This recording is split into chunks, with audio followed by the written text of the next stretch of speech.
and kudos to ESPN for releasing it early and giving us something to talk about. But what is also the downside is that everybody starts to embellish. You know, the home run that Mickey Mantle hit out of old Detroit Tiger Stadium, Skip, is now at 700 feet. It started out at 505, and then it went to 525, then it went to 550, then it went to 600. And now, almost 50 years later, it's at 40 years later, Skip, it's at 700 feet. And that's what we see with Michael Jordan. Now, he averaged a tick over 30, I think 30.14. I think Wilt is 30.12 for a career. Now, Michael Jordan has 31, 31 career 50-point games. But he's supposed to do that for 82 games in a season. Now, the Wilt is the only man ever to average 50 points a game. And it took him 39 shots, Skip, to do that. And, now, mind you, it took him 39 shots, and all Wilt are shooting are dunks, layups, and little sky hooks. And he shot 50% from the floor. And he made 10 free throws a night and averaged 50. So Wilt has 118 50-point games. He has more than the next 5 closest players combined. Let that sink in for a second. But Michael Jordan, you see, Skip, if he want to say, well, you know what, I believe in today's game, Michael could probably average somewhere around 35 because we see what James Harden is doing.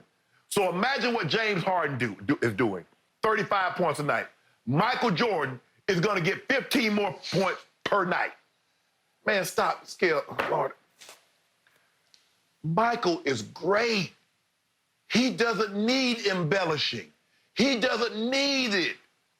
But it's not good enough. He would average 50 or 60. Skip, you know damn well, Michael. Because the truth is finally being revealed for all to see, even the blind witnesses who idolize and blindly defend LeBron James, led by the king of the king worshipers, the guy I'm looking down the barrel at right now, who's up in his palatial estate up in Bel Air, and he swept under his thick pile carpet up there. I don't know, maybe he's got hardwood floors. I have no idea. But the fact that, yeah, Michael did average 37 one year, 1987, be 86-87 season. That was after he had scored 49 and 63 at Boston Garden against the Celtics in 2 playoff games. So he came off those games, off the 63-point game, and averaged 37 in an era in which they allowed defenders to play football, the game that you know the best. Football was played in the NBA in the late 80s, and it wasn't just hand checking that was allowed.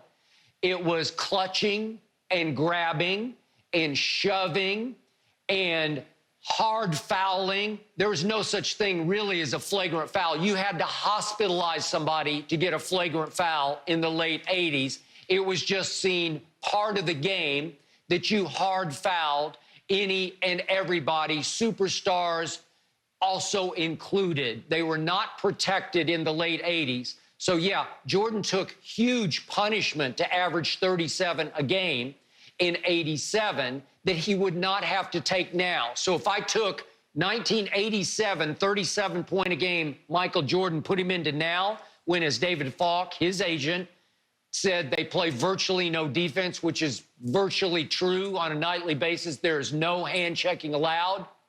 He could easily average 50 easily. He was the greatest mid-range jump shooter we have ever seen. He was virtually automatic from mid-range, 15, 17, 14 feet. He could separate, wheel and deal, shake and bake, and create separation with hang time like we'd never seen before. And he was sweet shooting it off the glass. The glass was his friend. The bank was open often for Michael Jordan, and not just because he was selling so many sneakers.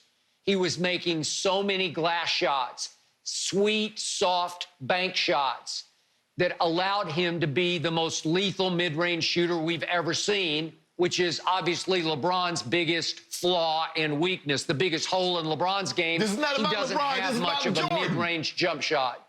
Well, I'm just trying to tell you, the GOAT argument is being finished once and for all because, yeah, that's true. Michael won 10 scoring titles to LeBron's 1. And, yeah, if you dropped that 1987 Michael into now, Are you kidding me? And David Falk quoted Rory Sparrow, another one of his clients, a 12-year point guard in the league who was seen as one of the smartest players of that era. Rory Sparrow told David Falk, if you doubled Michael, he could score 100% of the time. If you tripled him, he'd score 50% of the time, which brought us back to that closeout game against the Lakers in the 91 finals when Michael broke through. And what did we see in the closeout game? Phil, early in the game, first quarter, telling Michael in a sideline huddle, hey, who's going to be open? Well, Paxson was, because they were triple teaming Michael Jordan because he had destroyed them in games 2, 3, and 4 in ways Magic's Showtime Lakers had never been destroyed. They could not contend with him. So, yeah, finally, three Lakers are following Michael everywhere he goes, and they were having a hard time. And Phil said, Michael, who's going to be open? Well, they're not even guarding John Paxson, who's a fine mid-range jump shooter in his own right. Yes. So he wasn't shooting threes. He was shooting twos. He was getting open 15-foot jumpers on the wing, and he made 9 out of 12 two-point shots, not 1 3-point shot. That's how open he was. I'm sorry. You know what? 60 would be a possibility if you took 87, Jordan, because you want to talk about assassin, killer will, bring it every night, attack mode like I've never seen. Yeah, 50 for sure, 60 maybe. Skip, if that's the case, why didn't it, when he was double and triple team against the bad boy Pistons, why didn't he get 50? It's just like now. Because they were knocking him on his butt. Okay, if we're going to put Jordan in today's game, you see how when James Harden get cooking, they start doubling and tripling and get the ball out of his hand. Just like Kobe in his historic season, they started doubling and tripling and getting the ball out of his hands. That's what they would do to Mike. Skip, first of all, you're not scoring 50 in today's game. You're not scoring 60. And see, that's the thing. Everybody, and I know, everybody's era was the toughest. Everybody's era had the best players. But it's hard for me that evolution, that human beings have gotten bigger, stronger, and faster. What about athletes that have ends to spend on the best nutrition, the best therapists, the best trainers? But now, Michael, Skip, stop this. Man, look, it's okay. It is okay. Jordan was great. If you want to say he's the greatest player of all time, okay, fine.